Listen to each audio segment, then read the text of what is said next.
How's it going, guys? Welcome back to the Tressa's Collectibles channel, and today we're going to be bringing you the Quintessential Quintuplets Premium Booster, a long-awaited release for all of the Quints players in the world, and I know there are a lot of you.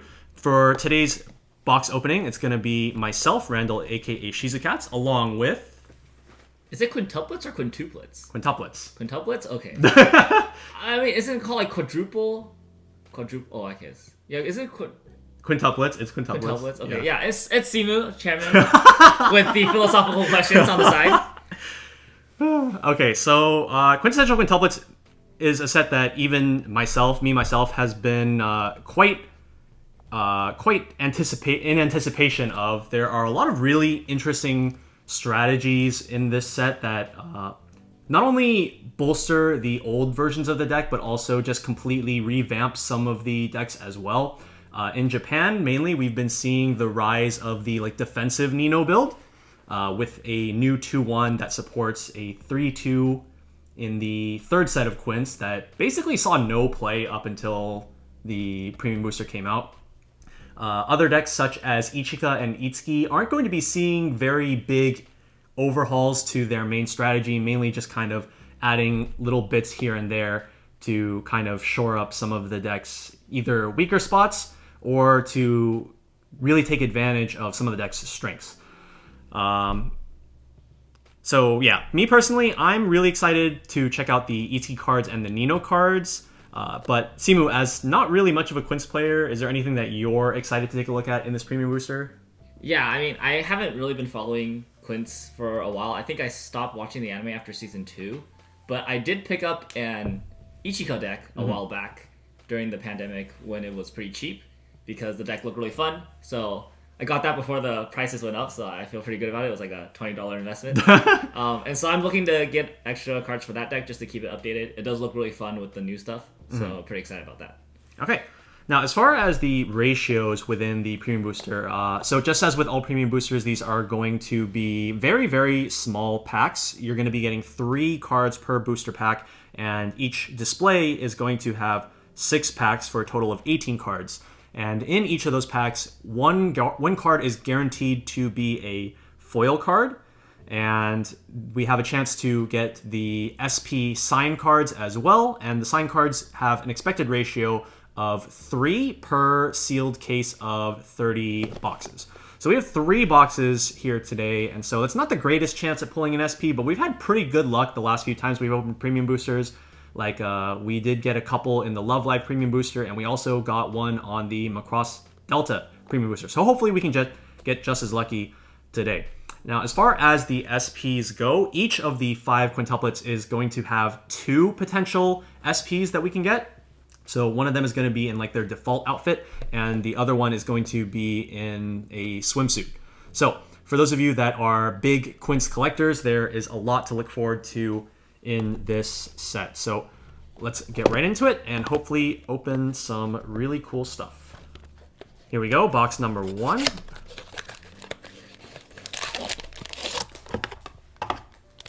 So out of the quintuplets, the ones that really got massive improvements to their decks are going to be, well, I guess not massive improvements for Nino, but Nino definitely got a brand new deck archetype that a lot of people are playing. But the Quints that got the most massive overhaul to their deck is definitely Yotsuba. Yotsuba got a lot of really, really strong cards, and most importantly, she got a really strong level 0 that just sends itself to memory for free. Since Yotsuba is a memory-based deck, you do have to typically put a lot of resources into gathering that memory in order to really unlock your late game cards. And so having one that just goes to memory for free is a really strong addition. Hopefully we'll be able to pull that and showcase it. Speaking of Yotsuba, our first card is the new level 3. If you have 2 or more cards in memory, and all of the cards that you have in memory are either Yotsuba named characters or the event reason for transferring schools, she is in early play. And she also has a level down ability on play. So on play, you can gain 1 stock from the top of your deck, and so refund half her cost. And you can choose one of your opponent's characters and force them to swap it with a lower level character in their waiting room. This can be a really good way to get rid of really big, annoying cards.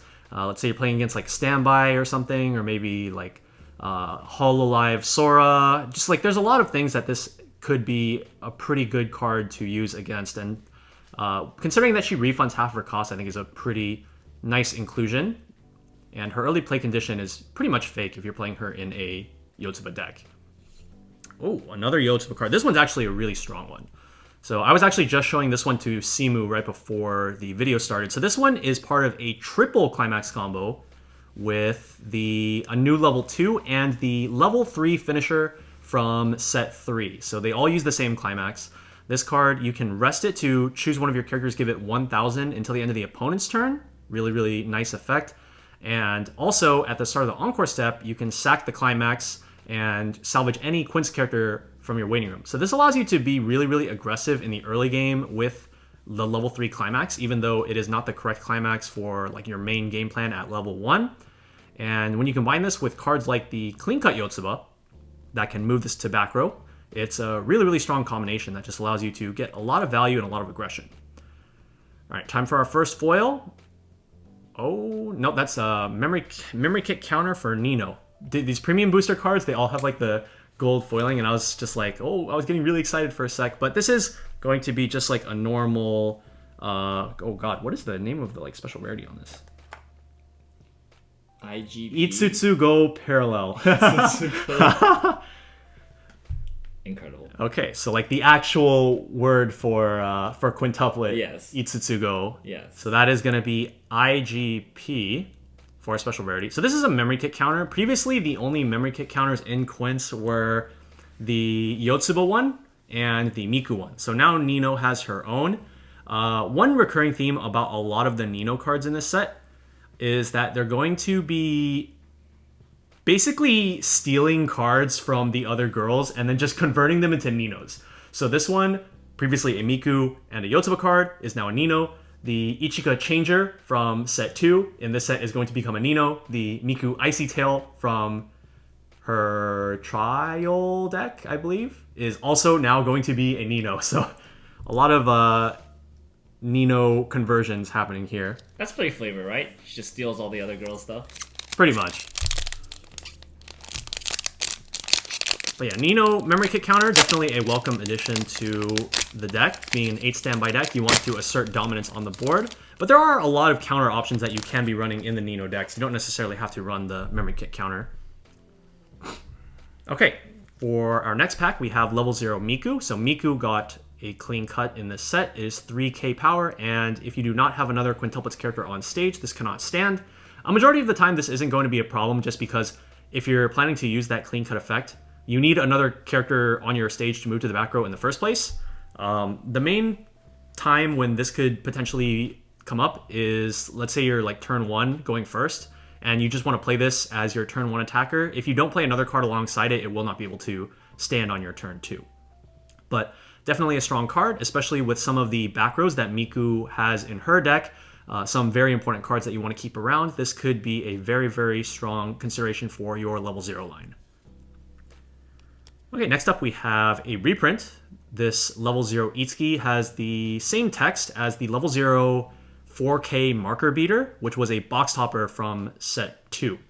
So on play, you reveal top. If it's a character or event, you can put it under this as a marker and it becomes 4K power. So not the most exciting card considering that it is a reprint, but we do have this very cute art of Itsuki. Something popsicle. Oh, I was about to ask you, Randall, what are your thoughts on the popsicle? If you know, you know. And for our Itsutsugo Parallel, we have a level 0 Itsuki helmet. So this has the helmet effect. You can sacrifice this and discard a card in order to salvage a Quints character from your waiting room. In the past, we have already had helmet cards for all of the quintuplets on level 1 promo cards. But this one in particular is a level 0, and it also has the additional effect of being able to level swap on play, which of course for the Itsuki deck is very important because she relies on having high level cards in the level zone in order to make her abilities work. Okay, pack number 3.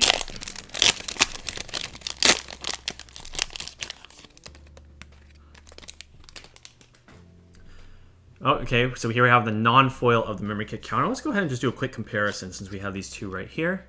As you can see, we have the gold foiling around the leveling cost, as well as the soul trigger icon, and then all the info down at the bottom. And these IGPs are also like, the text box is also like a lot. It's just like not there basically. Yeah, it's just like an OFR treatment, right? Mm-hmm. Yeah, and like it's even like no border at the bottom. So, Right. Yeah. They just look very nice. And then also the foil pattern actually. I don't know if you can see it super well on the camera, but like there is like a little bit of a foil pattern. It's not just like flat. So yeah, I've said this on previous box openings, but I really like when like the foil is like there's like a small line of like just flat foiling around like the character, or in this case, I think it looks really nice around like the butterflies on this one. That's what I do for our thumbnails. Yeah, true.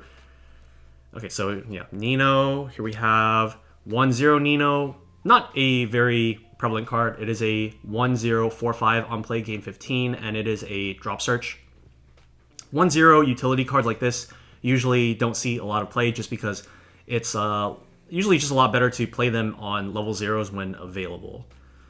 And for our foil, we have the level 0 Itsuki. This is Itsuki's case of getting a card from another character and taking it as her own. So this one is the Ichika Climax swap from set 2, where you can on-play hand to stock, and it is a Climax swap. So a very, very nice addition to Itsuki decks, considering that prior to this, they were just playing the Ichika Climax swap for themselves in the Itsuki deck.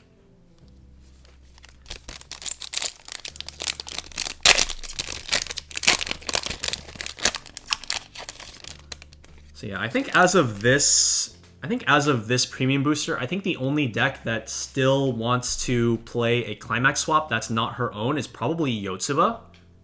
And maybe still Nino. Nino can definitely still play the Ichika Climax swap, but she does have her own that has like on play top check, top or mill, so that's not too bad either. Now, this 2-1 Ichika is on play, you mill 3, and then if there's a Climax, you can kill a level 3 or lower character in your opponent's front row. So this is like the Cart Titan first effect, but the second effect, instead of being an anti-change bomb, is an alarm. If it's on top of your clock and you have 4 more Quints characters, at the beginning of Climax phase, you draw up to 2 and then discard 2. We've said this about this alarm in the past, but you need to be careful if you want to try to run this card in your deck, because the draw up to 2 is optional, but the discard 2 is not. So just don't forget that this is on top of your clock if you do put it there. Level 0 Miku. This is on play top check. If it's a 2 or higher, you can choose a level 0 character in your opponent's front row and then just kill it. And then on attack, if you have 1 or less other characters, you can mill the top card of your deck. And if it's a level 0, you can summon it. Kind of has anti-synergy with itself in that respect, since the first effect checks for a 2 or higher. And so if you wanted to follow that up with the second effect, you would already be milling not a level 0, so you would just miss on the effect. Also, why do they just keep going back to the 1 or less other characters version of this effect? Because like they've printed the version where it's like if you have no back row, and then they keep going back to this, and I'm just like, can we just stay with the no back row version? Because that allows you to try field. Okay, for our foil, we have 3-2 Miku. This is a restander. So she doesn't have an on-play effect, but... or I guess the on-play effect is the restand itself, because it's during the turn she came into play from hand. When she reverses her opponent, you can pay 1, discard 2 Quints characters, restand her. So this is a nice supplementary finisher alongside just her normal Climax combos. And then on attack, she gains 500 times the number of other Quints characters you have, so she can go up to 12k before any other boosts. So just like a solid, like 1, maybe 2 copies that you can run alongside your finisher combos.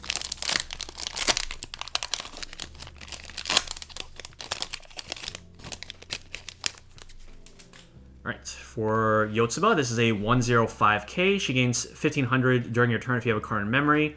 And then when she reverses her battle opponent, or she gets reversed, those characters that got reversed cannot use Encore until end of turn. Not the most exciting effect. Maybe like a couple years ago would have been like really relevant when it was like prime Nino meta, but nowadays there aren't really too many things that utilize Encore to make this worth using, I think, right? In English meta currently? Yeah. No, definitely not. Not really. Okay, but definitely an option nonetheless. I do think that between like level 1 combo, the Ramrus Yotsuba, and then also a new level 1 that's going to be hopefully coming up later in this opening, you are pretty tight on level 1 space. So this one probably not making the cut. But at the same time, because you have the Ramrus, just having one copy. Oh, you could just tech into this kind of. Yeah, it gets pretty easy access to it if you want to shut off encores for your opponent. Mm-hmm. Okay, here we have Ichika. This is a JC effect, so when your other character is front attacked, you can pay 1 sack this to return that character being attacked back to your hand, and then she gains 1k whenever your other quintuplets character attacks. So not quite as good as some of the other really strong JCs we've seen, like for example the Licorice Recoil one. That one's just 4k for no reason. This one you have to attack with 2 other characters first. So definitely not as good. In the Ichika decks, there are just a lot better plussing zeros that you can be running already, such as the Bomb that top checks 5 and then draws 1 and discards 1 for some reason, and then like Ricky. So not really very much room to utilize this card, unfortunately. And then also, in terms of the JC effect, you can use that effect to reuse cards over multiple turns, but at the same time, Ichika already has cards that does that, such as the level 0 that rests itself to give 1500, and if it's in your back row, you can sacrifice it to bring back one of your other characters that gets sent to waiting room, and also a new 1/0 that has the exact same effect of sacking itself to bring something back. So, Ichika's level 0 cards are such high quality, I think. Yeah. So it's there's just not room. Tight. There's just not room for anything that's not like either insanely strong in a vacuum or fits really well into the strategy, right, which is stuff that she already has. Okay, is that no, it's not. Okay, I was about to say. Okay, so next we have the level 0 Miku. Well, it's not an SP, but still a very, very strong card. So this one is going to be another piece of legacy support for Miku that goes with the level 3 combo from set 3. So that combo, we'll go ahead and just show it on screen. So it has like an Icy Tail-esque effect where you send the bottom 4 cards of your opponent's deck to their waiting room, and then based on whether or not you see a Climax among those 4 cards, you can deal up to 2 burn 1s to your opponent based on the number of markers you have on stage. This Brainstorm is going to be helping out that Icy Tail effect by turning it from an Icy Tail 5 into, or Icy Tail 4 into an Icy Tail 5. There we go. And that only works if you have exactly 1 copy of this on stage. So if you have multiples, then the effect does not work. So it doesn't let you cheat and get to like an Icy Tail 6 or an Icy Tail 7 or anything like that. You just want 1 copy of this on stage, and then you just play all your level 3s, and then you do Icy Tail 5, Icy Tail 5, Icy Tail 5. It is also a tap self-salvage Brainstorm, so very solid. And then also when this is placed on stage from hand, you can top check 2 and rearrange. This can be really nice for making sure that you aren't triggering pants on your first attack of the turn, which you could definitely see happening a lot given how many times Miku is going to be revealing the top card of the deck and then markering it. And you will probably be like digging yourself closer to revealing a Climax eventually. And so if you do see a Climax off of those top checks, you can play the Miku, rearrange it so that the Climax is not on top of your deck, going to be your first trigger, so that you can more easily pay it out. Okay, and for our last pack of the first box, we have not pulled an Ichika foil yet, so let's see if we can pull one. Here we have the Itsuki Bouncer, so on play, top check 3, rearrange, and bounce one of your opponent's characters. Just like an overall really useful effect in matchups such as Shakugan no Shana. You really do not want them to be turning your burn 3 Mocha 2 into nothing Mocha 2. Ditch 3 Mocha 2 is crazy. Like, that is not what we are trying to do. So you will want to be playing this Itsuki probably as like just a one of, just in case you need it for those specific matchups. And because it is a deck that just needs experience anyway, you can potentially use this as green experience for those matchups where you do not end up needing this card. This also has an early play condition if your opponent has a level 3 or higher character, so if they just have some level 3 that you want to just remove, you can just put this onto the board, get rid of it. And then also, when this is placed on stage from hand, if you have another Quints character, this gets plus 2,000 power until the end of the opponent's next turn, so she can just be a very solid 11k power. This Miku card is a Climax swapper for free. So free Climax swap is something that we have seen previously in Oshinoko. Oshinoko has it on a level 0 Ruby for the 8 choice deck. But, you know, now that I think about it, I'm pretty sure that card was 500 power. That card can swap between any 2 choices. Oh, it's any 2 choice. Yeah. That's right. So named Climax swaps, we have it in Hololive, Summer Collection, the Fubuki. Oh, the Fubuki, right. I feel like there's a few others. Yeah, that's the first one that comes to mind, though. But yeah, this one specifically, now that you mention it, like Oshinoko triple choice deck. Yeah, right? it's triple. Yeah. But this card allows you to swap between specifically the level 1 set 3 combo and the level 3 set 3 combo. So the cards in this premium booster are incentivizing you to run specifically those 2 Climax combos, whereas previously, like on our set 3 waifu deck overview, we were running the set 1 combo for Miku that allows you to grab the headphones events. And just a really nice addition to the deck. Saving stock is always really good, especially considering how efficient some of the cards for Miku as of set 3 and the premium booster are. And for our final IGP, we have another reprint. So, this one's kind of a reprint. So this is a level 1 reverser, and it also has the effect where on play you can discard a card to search your deck for a level 1 or lower character and put it just straight from your deck onto stage. This was previously a promo that had all 5 of the quintuplets on it, but it had 500 less power and ignored color so that you could play it in any quintuplets deck. This one, just being an Itsuki card, does not have the color bypass just because you're expected to have that color in an Itsuki deck anyway. And so as a result, she has 500 more power, which honestly doesn't really mean that much. But still, very, very pretty card. Itsuki, my favorite among the Quints. Very, very cute. And that is going to do it for our first box. Let's go ahead and move right into our second. Hello? Box? Work with me here, box.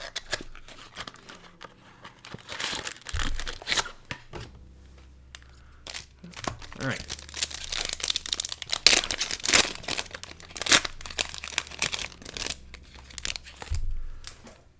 Okay. Ooh. So here is one of Yotsuba's most notable new cards from this set. Some of you might know this as Hachima counter from Hololive. So it's a rest counter where you play this counter and then you discard an additional 4 Yotsubas in order to choose one of your opponent's characters and rest it. I feel like this card isn't necessarily going to actually see play so much as it just like the threat of it existing is just gonna be the main idea behind this card. So like if your opponent is playing against a Yotsuba deck and they're just like, how many cards do you have in your hand? And you say 5 and they're just like, oh well, crud, I guess now I have to play around this counter. So definitely that being said, I have had this used against me, and it's just like such a bruh moment, because the nice thing about the level 3 combo in the Yotsuba deck is that because it has a very low Climax combo cost, you can actually be very non-committal with like how many resources you are actually using towards the combo. And if you want to try to go for like a 2-turn kill, following it up with either another turn of combo or maybe with just the non-Climax combo burns, you can save those resources, use it for a rest counter, and then just go for another turn. So you do have that option. It's very, very flexible in that regard. Yeah, unfortunately, though, because you have to discard Yotsubas and an 8-bar deck, can't ditch bars. If you trigger a bunch of bars, that's not dishable. So even if you have 5 cards in hand, if you have just a single bar, your counter is off. Yeah, there are a lot, and when I say a lot, I mean like 4 or 5 gold bar supports that you could be running in Yotsuba. But in my opinion, given the nature of the Yotsuba deck, given the new support such as like the level 0 back row, I think that like you're pretty okay with having like 1 or 2 gold bars in your hand. Just as long as you don't like triple trigger them. That's when it starts to get like really messy. But I think that having 1 or 2 gold bars in your hand at like all times is like not the worst, because you can just be really aggressive and just like slam them turn after turn. Okay, here we have a 2/2 Nino. This one is an assist 1500, and when you trigger a standby, you can draw a card, discard a card. Definitely not a super exciting card, especially given some of the other 2/2s that Nino has in her arsenal, whether it be the 2/2 from the original trial deck or the 2/2 Climax combo from set 2. Those cards are typically just going to be the ones that you're going to want to be bringing out more at level 1. And as far as back row level 2s go, we do have another new level 2 that is potentially going to see some play in the new version of the Nino deck. So not the most prevalent card. Now, speaking of Nino cards that are going to be prevalent in upcoming decks, we have the level 0 Swimsuit Nino. This card is extremely strong. When you play a Climax, you can give a character Crush, so like that choose trigger effect.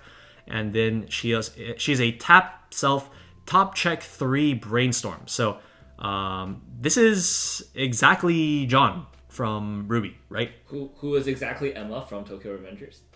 Yes, yeah, who is exactly Emma from Tokyo Revengers. So just a very, very strong overall. Just adding on to the pile of Crush effects that Nino already has access to. But the fact that you have this top check 3 brainstorm now just means that you have a lot more deck speed. You have a lot more access to grabbing standby climaxes off the top check 3 effect, so you can continuously build your board and just have a really, really strong board, which is one of the big traits defining the defensive Nino deck that has been going around a lot. You just kind of build a really, really strong defensive board by playing standbys, playing more standbys, and then from that point, you just don't ever have to play a Climax ever again, because their finisher is not on a Climax combo. So really, really strong card. Also sees potential play outside of Nino decks. You can just use this in pretty much any deck where you want that extra deck speed or you want extra access to Climaxes or things like that. Really, really strong card overall. Yeah, I think in general, top check 3 brainstorms see a lot of use in standby, door, and choice decks, because those decks, the Climaxes don't lend themselves to helping you get the Climaxes to hand, so top check 3 brainstorm is usually a really good option. Mm-hmm. In comparison to like Gold Bar or Pants decks, where they are naturally getting into your hand just by triggering those Climaxes, right? Yeah. Also, Stock Soul decks can use this really well. Oh, too. true. Yeah. Something, 7 Deadly Sins. Okay, here we have not the most exciting card, but definitely, I would say it is usable, but definitely not exciting. It is a level 1 Ichika, so it's on play drop assassin, and then on play you can discard a card to summon a 0 from your waiting room. So I think that if you wanted to use this card, you could use it as like a one of, maybe bring out your maybe your brainstorm, or maybe bring out a level 0 that like sacks itself to bring back another character. The main issue with this card is that it's red, and then Ichika decks are primarily yellow with maybe like a splash of red here and there, mostly in like the level 0 line though. So playing this card could be a little bit tricky to do just because of how yellow focused Ichika decks are normally. Wow, 2 copies of the Nino Brainstorm. This is definitely, in my opinion, going to be one of the most important cards for people to pick up from the set, just because, like I said, it can see use outside of Nino decks, but within the Nino decks as well, I feel like this is going to be at least a 3 of in every single one. If not a 4 of. I have definitely seen people run 4 copies of this just because the ability to just like spam give Crush everywhere is just like so obnoxiously good, especially when you already have like a million Crush effects. Okay, and then for our IGP, oh, that's the wrong pile. For our IGP, we have, this is a Hanta stock for Yotsuba, and then she also has the effect on play. You can discard a Quints character to search your deck for the 1/0 Yotsuba, which itself sends itself to memory to grab the level 1 combo from your waiting room. So it's not the worst card, but what I have seen is that people tend to primarily just, if they want more access to the 1/0 that goes to memory, they will just run more copies of that 1/0. Right. And then another thing about this card is that because it has to discard a quintuplets character in order to search that 1/0 in the first place, you can't get rid of gold bars. So you can send them to stock though, with the first effect. You can put the gold bar to stock, and then the like pay it out. pays 1 Sure, stock yeah. to get the level 1. I mean, You are at a minus if you do that. Yeah. But it does get the gold bar out of your hand, I guess. You can just Rube Goldberg your machine your way to discarding the gold bar. Yeah.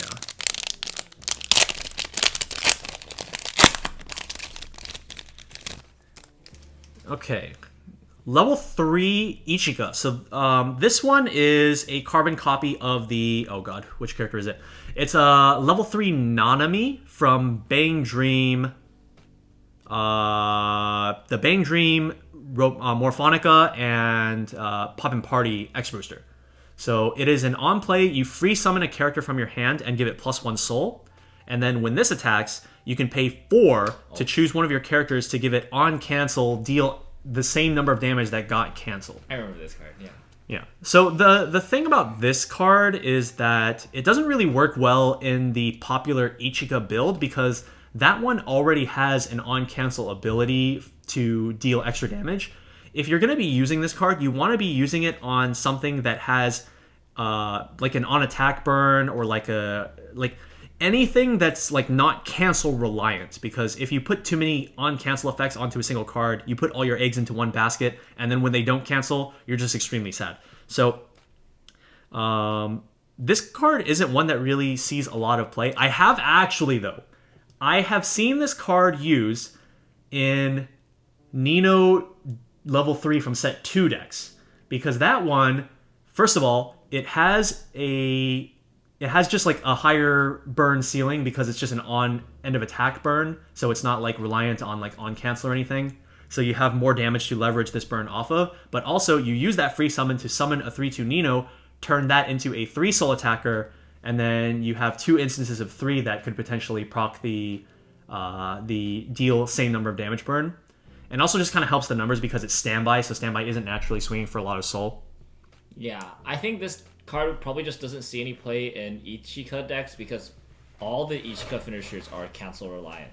So yeah, it makes a lot of sense for this to be used outside of Ichika decks more so than in Ichika decks. Yeah, and then in particular, even between Nino decks, I would say that this is more deserving of a spot in the Japanese one, where they have the 3/2 Nino from set 2 limited to 2 copies. So you could play like this to supplement for the fact that you only have 2 copies that you have access to. That makes sense. Okay, we have this level 0 Ichika. So she has an effect that has been seen a couple times, such as in Hololive, where at the start of your opponent's draw phase, you mill 2, mandatory, and then if there's a level 2 or higher card among them, you can bounce this back to your hand. I can think of a lot of, and when I say a lot, I mean like literally every Hololive player at my locals that has very, very, very, very strong opinions about this effect. Basically, you play it in your deck, and then you mill 2 climaxes, and then you don't play it in your deck anymore. So, and then the thing about the Iroha is that the on-play 2k power is actually quite relevant. Being able to give that 2k power wherever you want is just like really, really strong, and allowing you to kill your opponent's board, as well as allowing the Iroha herself to live if you give the power to herself. But because this card only has the one effect, it is definitely even worse.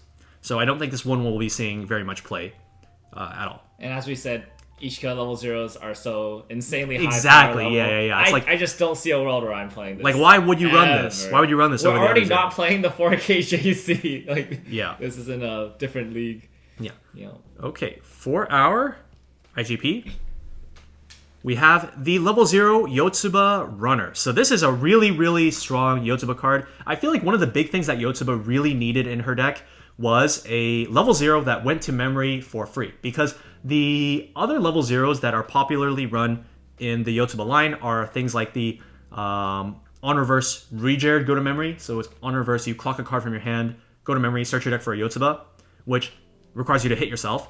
And then there's also the level 0, like it's like a pay 1, drop 1, send it to memory salvage, which requires you to pay a stock and get a conversion. But this one, not only does it go to memory for free when it gets reversed if you have 2 or less characters, or 2 or less cards in memory, but she is also just a 1500 runaway runner. Like, what?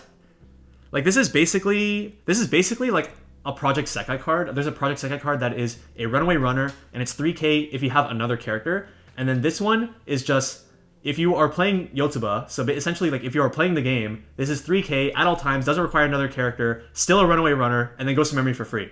Like, Why can't I have this in Project Sekai? Like, hello? Yeah, I mean, 3K Runaway Runner was already just like a double rare profile before. Like, we've seen it on a double rare profile. Yeah. So this one is just 3K Runaway Runner with upside. Yeah. Like, this one is basically a double rare in context of Yotsuba. And the only thing that, like, if this wasn't an actual set, there is actually one thing that is keeping it from being an actual double rare, and that's the fact that there are 0 double rares in all of Quints that mention names in their effects. All of them are all inclusive of all of the Quints across every single Quints set, all 3 of them. So I don't know if you knew that. I did not know that. Yeah.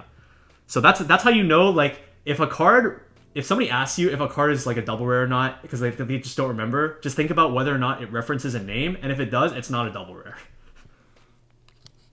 But like, this card is like, it's so good. Like, oh my god.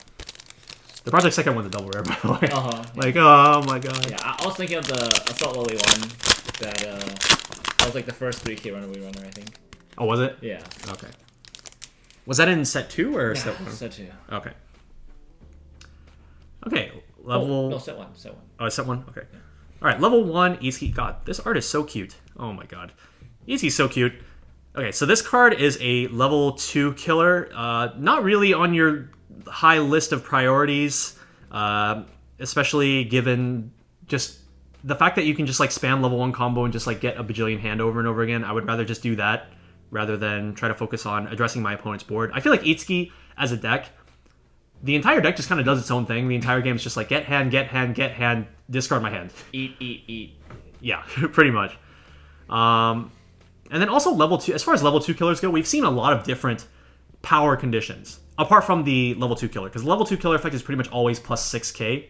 But we have seen ones such as like in Kaguya-sama, where it's like if you have a card in memory, you become 6-5 on offense. This one is just a 5-5 on offense and defense before the 6k boost, so swinging for 11-5 definitely nowhere near as good as swinging for 12-5, given the thresholds of certain level 2s that are prevalent in the current state of the game. Miron. Wait. As of recording, Miron should be dead. Oh! And if it's not dead, we're all dead. So. Okay, well, no. Miron plus Shuna, by the time this gets uploaded, is hopefully dead. Hopefully gone. Hopefully dead. But as of the time of recording... Oh, sorry, yeah, as of time of recording. It is not dead. It's not dead. At the time of release, hopefully it is dead. Yeah. You guys will know, not us. Yeah. We'll find out. If you know, you know. We don't. Okay. This is just a 3k counter that, as cost, you put it on the bottom of your deck. This profile has seen play in Nijigasaki, Love Live Nijigasaki for like the I deck. But I think that's like basically the only place that I've seen this like 3k send it to the bottom of your deck see use, just because like power counters aren't really like super prevalent. Like there's not really a lot of decks that really care about keeping their level 1 board across turns. Usually they just kind of want to recycle their cards that they play at 1, or maybe they transition into something completely different at 2, like with Miron or like the Ichika deck, right? Things like that. And I feel like if you really just cared about having a raw power counter, I feel like 2-5 counters just kind of get the job done a lot of the time, right? You know what the best part about that counter is? Itsuki's cute. No, it prevents the bottom card of your deck from being a door. Oh, true! The bottom card is always a door, except when it's not. Except when you use that counter, and then it's not the door. True. Okay. Yeah. Something that actually did surprise me, though, in terms of just like raw power counters, is that in the recent WGP Japan World Finals, we did see a Nikkei player just like running a 3-5-2-1 counter in their Nikkei deck. Just like, just big. Yeah. Just as like a quick side note, I guess. Alright, final card of this pack, we have the level 0 Ichika. This one is a drop search. Yeah, drop search. On play, you can pay 1, discard 1 to search your deck for a Quints character, and then on play, all of your opponent's characters in the front row get minus 500 power. I think this is a JoJo's card. I'm pretty sure JoJo's drop search is this card from the original JoJo set, Golden Wind. Oh, Golden Wind. Yeah, so I believe it was like a green level 0 that had this exact set of effects. And yeah, if they're playing Overlord, Nazarick, and they have that 00500 Eins, either one in their front row. God forbid both. they're gone. Bye-bye. It's honestly like, dude, Ichika zeros are just too broken, man. Like, there's just no room for that. It's so hard. This one actually has a bit of... You can make an argument for it because it's kind of hard to get cards out of deck prior to the early play combo in Ichika. And even with the early play combo,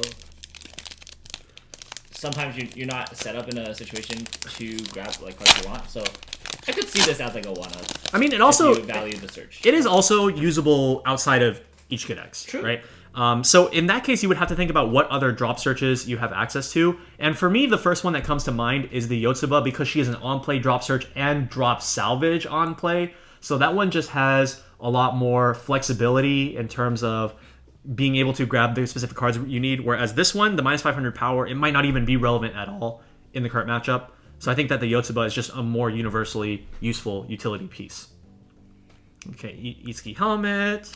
Oh, 2-1 Miku. Okay, so this is another card. Let me just pull out that. Where's that 0-0? I think we pulled the IGP version, right? Yeah, the one after. Yeah, right here. So this one synergizes with the level 3 combo, and then this level 0 Climax swap incentivizes you to play both the level 1 and level 3 from set 3 specifically in your deck. And then this one is another card that also incentivizes you to play exactly those two combos. So this is a 2-1 that Climax combos with the level 3 Climax, but markers the level 1 Miku. So on play, you can marker the level 1 Miku from your waiting room, and if you do, during your turn, this card gets plus 9,000 power. So with Climax, this card is just swinging for 15k for fun. And then the Climax combo is at the end of her attack, you can sacrifice the Pants Climax, and then you can draw up to 2 cards, discard an equal number of cards that you drew, and then you can stock 2 Quints characters from your waiting room. So it allows you to not only refund the stock that you used to put her into play, but also get 1 additional stock on top of that. So this is not something that we're going to be featuring in our Miku deck or our Miku gameplay, but a really popular strategy for using this Miku is to use it alongside the level 2 rest counter, the minus 3 soul counter from the original quintuplet set. And for that one, people tend to run a little splash of red with like the level 0 Nino box topper from set 3. But the idea is that because this Climax combo allows you to dig 2, it allows you to potentially draw into that minus 3 soul counter while also using the stock from the Climax combo to have stock that you can utilize on the minus 3 soul counter while still having resources for your actual level 3 game. So it's a pretty good way to ensure that you're not exploding from level 2 and just not even having a chance to go and play your level 3 game. And another thing that's really nice about this that synergizes with that line is that because you're swinging for 15,000 power, you're likely going to be able to hold board and allow you to actually use that minus 3 soul counter when your opponent goes for their attacks. So, like, what do you think of this card? I think it's pretty good.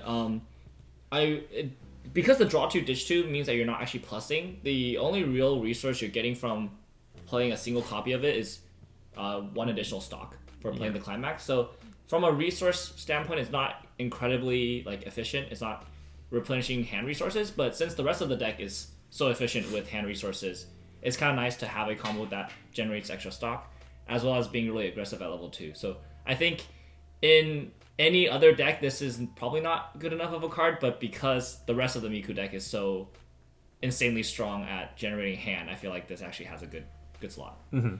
I also think that the fact that you can consolidate some of your finishers' cost to come into play by markering it underneath the set 3 level 0, you actually can just like use a minus 3 soul counter going into your finisher turn and then have all of, like, not all of your cost, but like a good portion of your cost for your level 3s already paid earlier in the game. So you can go into level 3 with like 3 stock and still be able to do like probably like 2 combos. Yeah. And that is really, really good. So another thing that I think is actually pretty funny is that because this Climax combos with the level 3 Climax, what you can do is if your finisher turn is like level 3, and then 1 copy of this, you can sack this after this card's attack, and then you get the stock and the dig, and maybe get another -3 soul counter. Right, yeah. And it also contributes 1 marker to the board as well. Right. Mm-hmm. Okay, for our IGP, this card was seeing so much work during the Japanese World Finals. So, or not Japanese World Finals. It was actually just Japan National Finals. So, Japan National Finals was a player running 6 choice 2 standby. Oh. So it was level 1 Ichika into early play Ichika into Nino standby. It was a very interesting build. But that player was running this card. So this is a cost 0 stock bomb and on play choose a character anti-move. And this was the only player in Japan top 4 that was not on 8 standby. So he was just playing this and just griefing people and then salvaging it back and then griefing them again. And like people's level 3s and level 2s were just getting stuck in the back row like every single game. It was really, really funny. That has a soul trigger. And this has a soul trigger, yeah. So like relevant for choice decks such as Ichika. Being able to grab this off of the choice triggers. Very, very important. It's kind of a nice card. I like it. Yeah. I'd probably play one even in like current format because even for English? Yeah, for English because I think the choice trigger means it's really easy to grab, adds to your choice count while being a costless character. I think it's pretty good. Mm-hmm. You know, now that I think about it, when we were watching the Japan National Finals, I was like, we were all in voice chat. I was talking with some of the other guys about how like, oh man, I can't believe that people are going to be showing up with this 6 choice 2 standby deck at locals on Monday, and then no one played it. So yeah, I feel like it's just not something. I feel it feels very intentionally built to counter a specific metagame that Japan was favoring, which yeah, I don't think we see as much stateside. Yeah. Oh, you know what? I actually think is quite curious is that I was actually talking about this after the fact with some of the guys. I actually think that deck might actually be better suited for English. Because in my eyes by the way, for those of you who don't know what we're talking about, I'm gonna flash the deck list on the screen so you guys can actually know what we're talking about. But I think that the idea behind running standbys in that particular list potentially allows you to bring out extra copies of the 3/2 Ichika, because I think that is a really good defensive tool at level 2 from preventing you from just exploding from level 2 and not having a chance to play level 3 game. And so I feel like that is more prevalent in English meta than in JP meta, where English players, they really want to just build all the resources they need for their finisher, go unga bunga, and then just explode their opponent and prevent them from giving a chance to play the game at 2. And I think that being able to standby out extra copies of that 3/2 Ichika, just like randomly, gives you better odds to not explode. Yeah, but there's only 2 standbys. Like, that's kind of hard to set up. I mean, like, yeah, but like the Ichika combos themselves are thinning out the deck. True. Right? Yeah. So, and then like apart from that, like I'm honestly trying to think about like what cards are even good to bring out off of standby in that deck at the other levels. Like what is good to bring out at level 1 or bring out level the 2? level 1 Ichika level support that also works with your choice triggers. And also gives your level 1 combo extra. The one that like gains markers to bounce stuff? No, the other one. The one that gives your level 1. They're running the set 2 level 1 combos still, right? Yeah. Yeah, so it gives that one an extra top check. I don't think they run that. Oh, they don't run that? Yeah, I don't think that player ran that. That's like my favorite one to play in that deck, so interesting. Yeah. I will say that I guess like the main downside to that is like it makes your like 3/2 Sky Striker Ichika card just not as good because it can't grab your finisher combo, right? Yeah. Like, that card is so crazy. Okay, so next we have level 1 Miku. So this is a bottom deck, cost 0 bottom deck bomb, and then on play you can ditch Climax Salvage. How good is this card? I feel like Miku would just rather play the level 1 Rico from I think it's a set 3 card. That one is like an on play you can ditch one, salvage a level X or lower Miku based on the level of the top card of your deck. And then also you reveal the top card of your deck, and then if it's a Miku, you get to give 2 characters, you get to give 2 Mikus 2k. That's like, I feel like if you just want to discard a Climax from your hand, you should just play that. Yeah. Even though this one, if you discarded a Climax, is exactly consistent in what you're getting because it's not level locked based on the top card of your deck. But I think that the Riku effect is just so strong because you get that. Well, I guess you're getting top deck knowledge anyway because you're going to reveal the top card of your deck, right, for the power effect. Right. But the ability to discard anything is probably just more worth it, I would say. I think you would only play this if you value the bomb effect. Yeah, which is like, it's pretty niche. And then like right now, I don't think it's very relevant. Yeah, I mean, I think bombs are always like, it's a very intentional choice. Like you're running a bomb to specifically counter something. So yeah, good to know if you have the option or not. Okay, Miku Brainstorm, non-foil, and 1/1 3K counter for Itsuki. And now we have our final box. I'm trying to think of what we haven't pulled yet. We haven't pulled the 2/1. We haven't pulled Foolish Burial. Oh man, Foolish Burial. That's crazy. It's the first time English is getting Foolish Burial because we're getting this before Blue Archive. Oh, Blue Archive has Foolish Burial? Blue Archive had it first. It was the first one. Blue Archive did not have it first. Sakura Tyson had it first. Oh, okay, sure. Okay. Sure, but nobody played that in Sakura Tyson. Yeah. Wait, was Sakura Tyson also just vanilla Armageddon Knight? I think it had another effect. Let me check. It was a level 1 though. Oh, really? Theirs was level 1, I think. I see. Yeah, because Blue Archive 1 was level 0. Okay. It's your favorite girl, Construction Girl. Or not your favorite. Minori? Yeah. Not your favorite girl, but like you like her. Okay. I mean, like, I like her design. Okay. I think her design looks fine. Yeah. I'm still waiting for the alts. Communist Construction Girl. Okay, so 2/1 Itsuki. Experience 5 or higher. This gets plus 6,000 power. You're going to want to be playing into those experience strategies anyway. This card has a back attack effect. So as an act ability, you can discard a quintuplets character, reveal the top card of your deck. If it's a Quints character, this can attack one of your opponent's back row characters. Honestly, I think that you don't really care too much about utilizing this card. I feel like you would much rather just conserve your hand and build towards your end game rather than trying to disrupt part of your opponent's board. Yeah, I think that's basically just it. I think if you want a 2/1 slot, it's much better to just play the 2/1 that can allow you to search your deck for a door climax. The one that also can send your opponent's character to clock when it reverses them. There's 3/2 Miku Restander and the 1/0 Itsuki level 2 killer. Is this a different background from the non-foil? Oh no, it's the same. It's just the foil kind of makes it pop more, I feel. That's nice. Come on, Foolish Burial. Can I pull a Foolish Burial, please?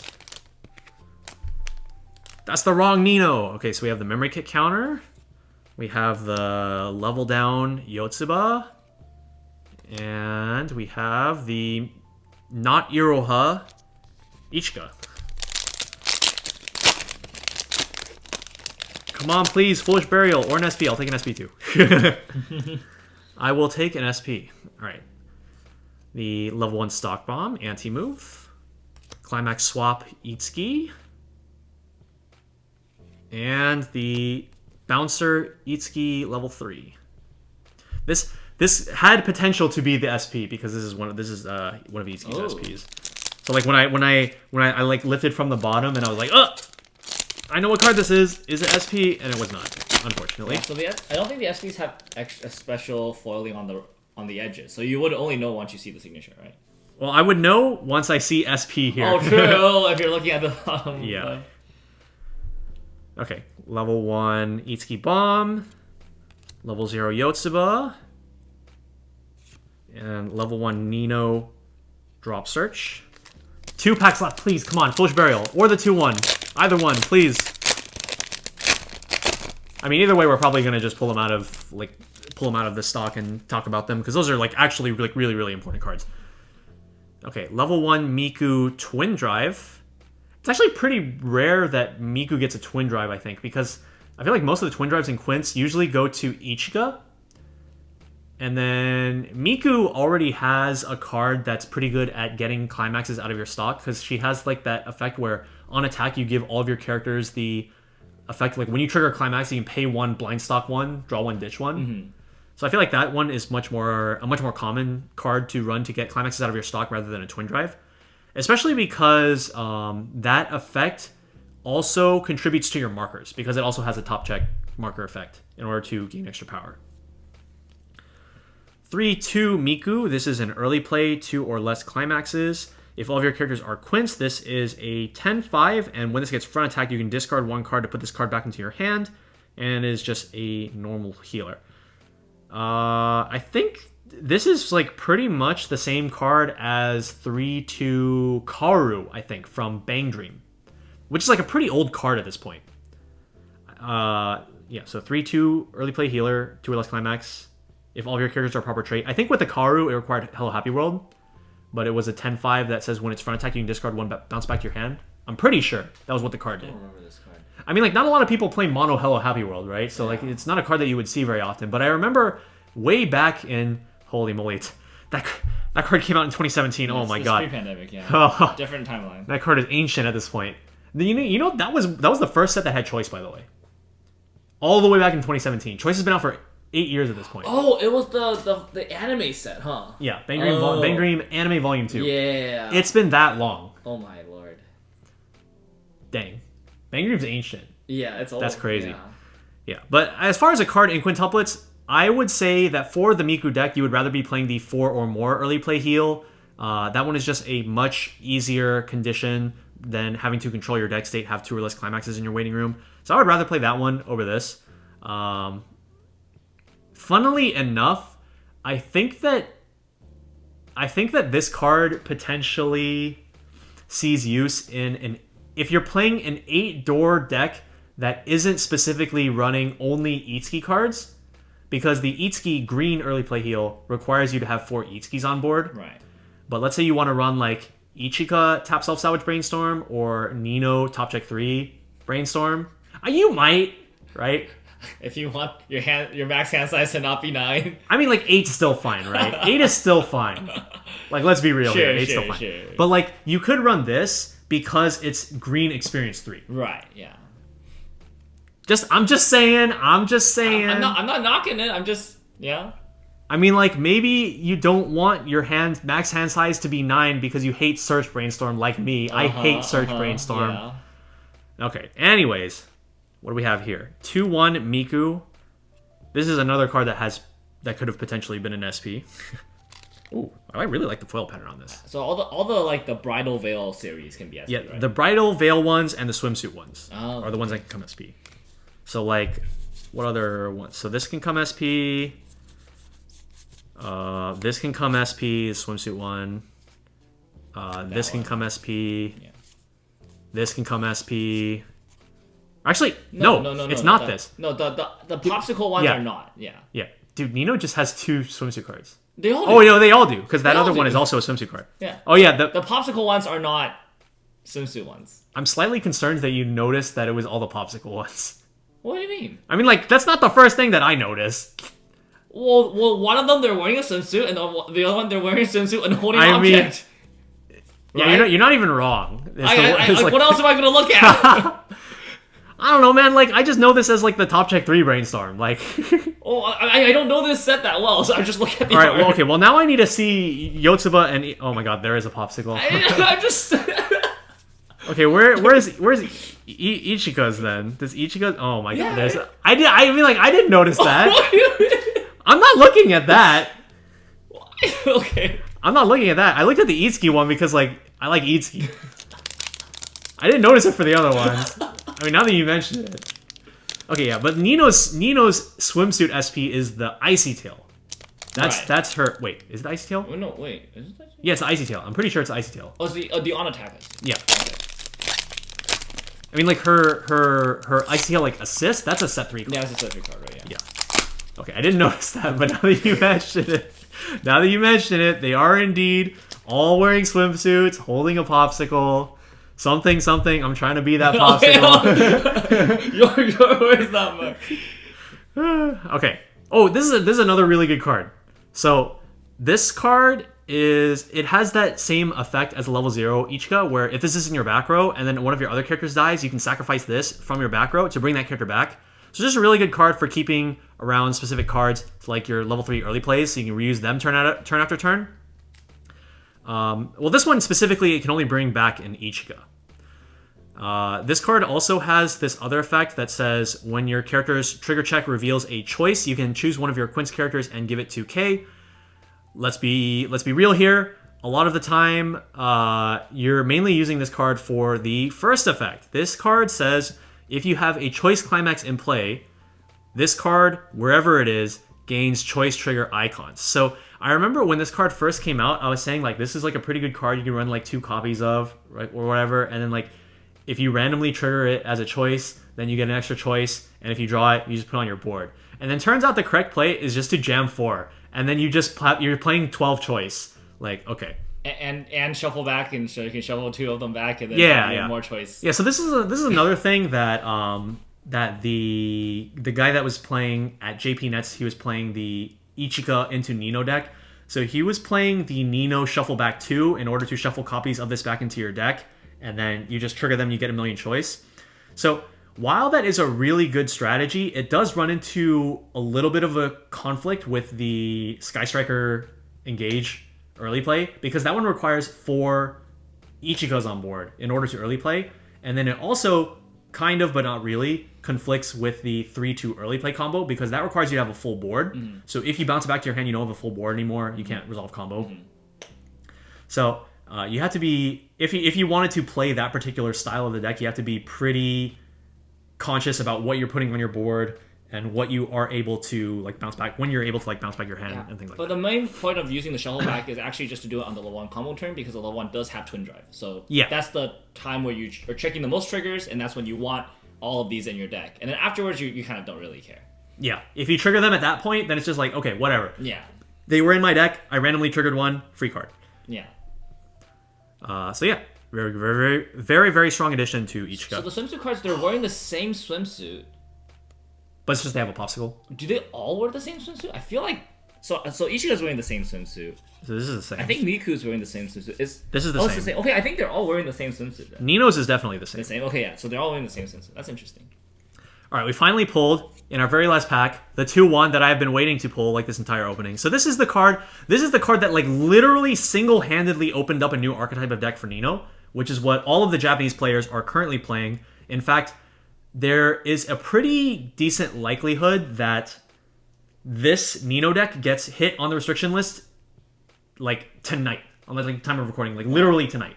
So what this card does is, well, first of all, let's show the 3-2 on screen. I'm just going to have it on screen so you guys can see what it does. So that nobody played that card before. Literally, no one played that card. It's literally like you look at the card and you're like, this is not a finisher. I'm not going to play this card.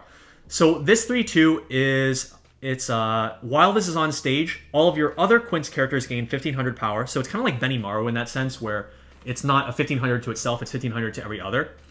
And then the Climax combo is when you bring it out during your Climax phase off of her specific Climax, you can sack the Climax, stand her, all of your characters gain Crush until end of turn. And so that's like, it's like fine, I guess, but it's like, it's not a finisher. This card literally turns it into a finisher. So this is a level assist, and then it says all copies of that specific 3-2 Nino gain 500 power, and they gain the effect where when their damage gets canceled once per turn, you can pay 2, discard 2 Quints characters, burn 4. So this allows you to play a completely Climax combo-less endgame, because you just have this on cancel burn 4 at the ready whenever you cancel and you feel like it. And then you can focus all of your other like hand building and sculpting and things like that on just getting really high impact counters like -3 soul, which is what they are playing from the choice list. They are not playing the James Ironwood Nino in that particular style of deck anymore. And other really strong counters like the 3-4 Nino heal event and the 2-1 Nino burn counter. So you just have a lot of really high impact counters, and the fact that your board is consistently going to be extremely high on offense and defense just because you have these 3-2 Climax combos giving 1500 power every which way, you're just able to leverage those counters a lot more easily. And this card is a really important piece of that deck.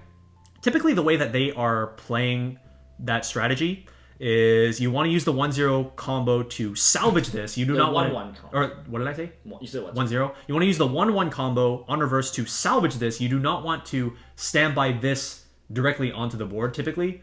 You want to stand by out a 2-2 And then when you go to level 2, you move the 2/2 up, you hard play this from hand, and then you play standby for the 3/2, bring that out, sack the Climax, stand it, and then you have the level assist supporting the 2/2 and the 3/2. The 3/2 is buffing the board, and then if you trigger a standby from that point, you can play another copy of the 3/2, and then your board is absolutely massive at that point. You're getting like level assist, global 3k, except on the 3/2s, which are like they only buff each other. Yeah. So those ones are still going to be like 12-5 if not in front of the level assist, and 14k if they're in front of the level assist, which is absolutely huge. Like, you get the point. Like, even without those counters, they're going to be extremely large, but that just allows you to save the counters to use for their impactful abilities in the late game, like burn effects.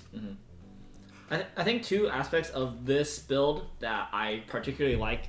I haven't played it, but I've played against it a lot. I think one aspect is the fact that because the burn is not tied to a Climax combo, you get access as early as level 2. Right. On the attack that the 3/2 comes in attacking, because it can attack at level 2. And as we know from like decks like Free Rin that utilize burn force at level 2, sometimes like using it proactively can really push a lot of damage at a time where your opponent's not Right, expecting. with like Himmel Free Rin. With the Himmel Free Rin play, where like that can like push your opponent to level 3 before they're ready to even like contest your board or like go for a finishing turn, and that allows you to safely close out the game afterwards.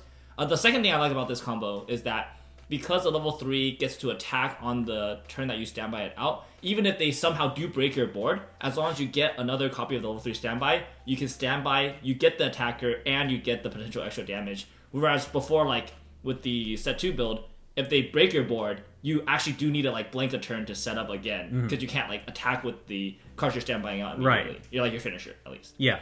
Another thing that I think is really nice about the cost that this has on the burn being pay 2, like it's specifically the stock cost and not the hand part, but I think that the ability to, because when you bring out the 3/2, your entire board gets cruised, right? You can proactively look for more standbys to build your board even more, and then have the opportunity to pay that Climax out if they cancel your swing. And then if they don't cancel your swing, they're just like eating like a 3 to the face, probably. So I think that's another really nice thing. It's kind of a similar thing to like what people are doing like Shinchan right now, where like they bring out the 3/2s that have auto attack, pay 2, ditch 2, burn 2, and it's just like, well, I triggered a standby. I mean, like, I guess I'll pay it out and just like push more damage on you. So this kind of does the same thing. Okay, now we have our final card is a 1/0 Miku bottom deck bomb. This is a card that we have seen already. So there are a few cards that we have not yet talked about. We're going to go ahead and grab some of those real quick and be right back. And then we'll go ahead and do like a final recap, show you guys some of the SPs that we have pulled as well. So yeah, just hold on a quick sec and we'll be right back.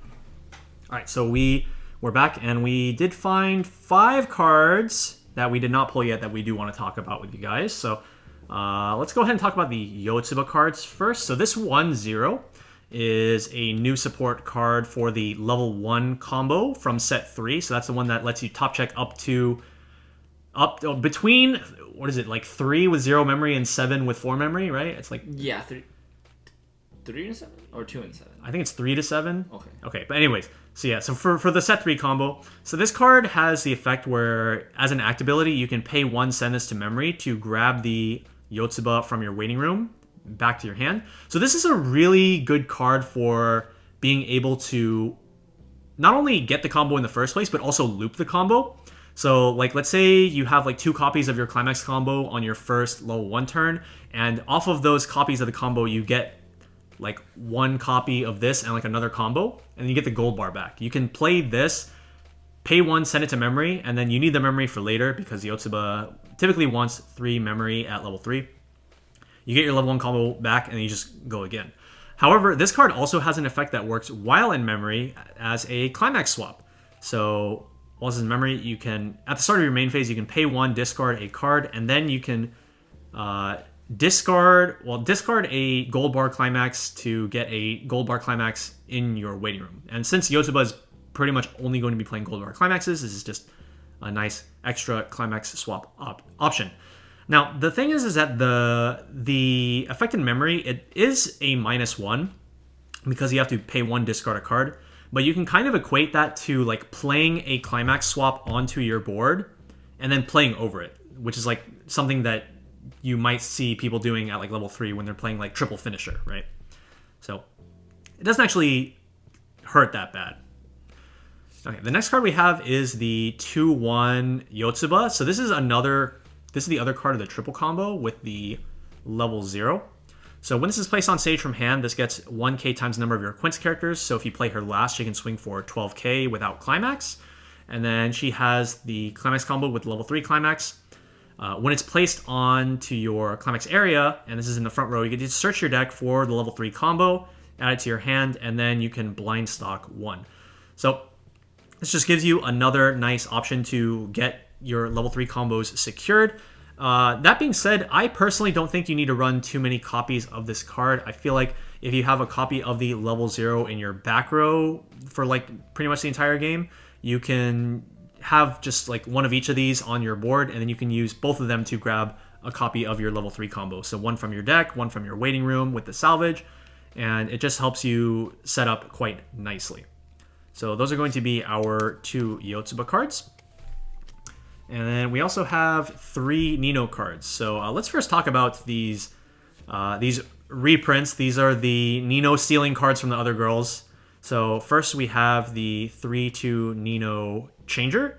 So this is the Ichika changer from set 2. So you can pay 2, rest this to burn 1, and then at the start of your Climax phase, you can pay change cost by returning this back to your hand, and then choose a Quints character from your hand and place it on stage. So if this card is standbyed out at level 2, you could potentially use this to bring out level 3s that would ordinarily not be out at level 2 while still being able to use their on-play abilities. So for example, you could go into 3/2 Nino combo, being able to use that on-play heal and then get the standby combo at 2.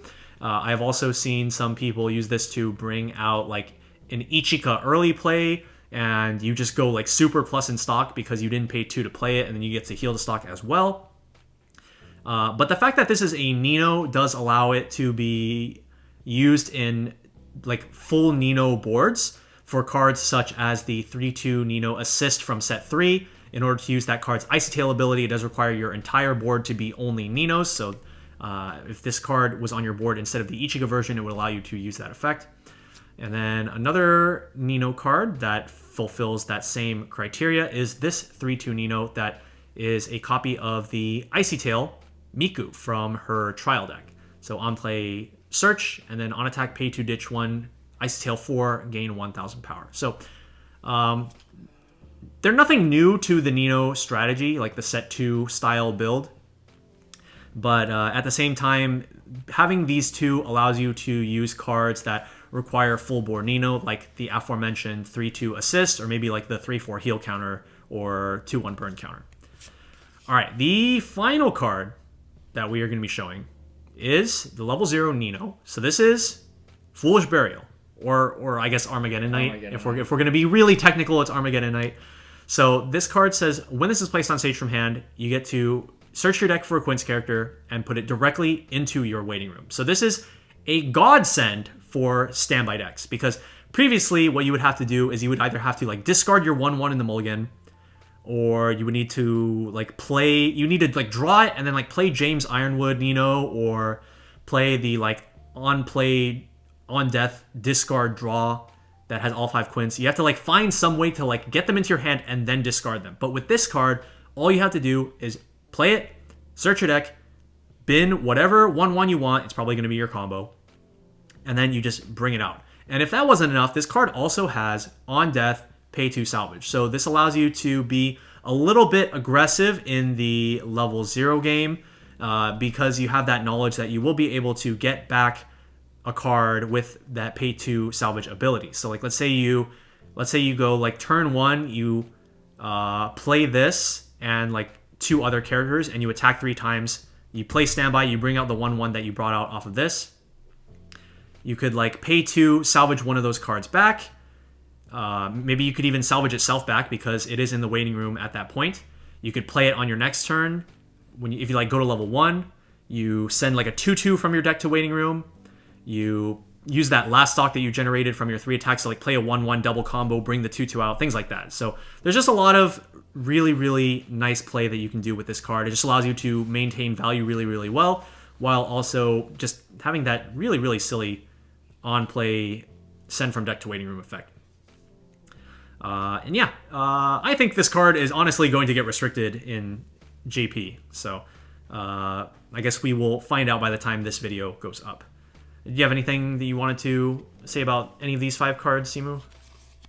Yeah, I mean, I feel like this Nino specifically works really well in the set 2 style builds. Not so much in the set 3 style builds because you're not really utilizing that many on-play effects compared to the set 2 one. Right. So it would be really cool to, because English has a different ban list than JP, and will potentially have even more of a different ban list than JP by the time this video comes out.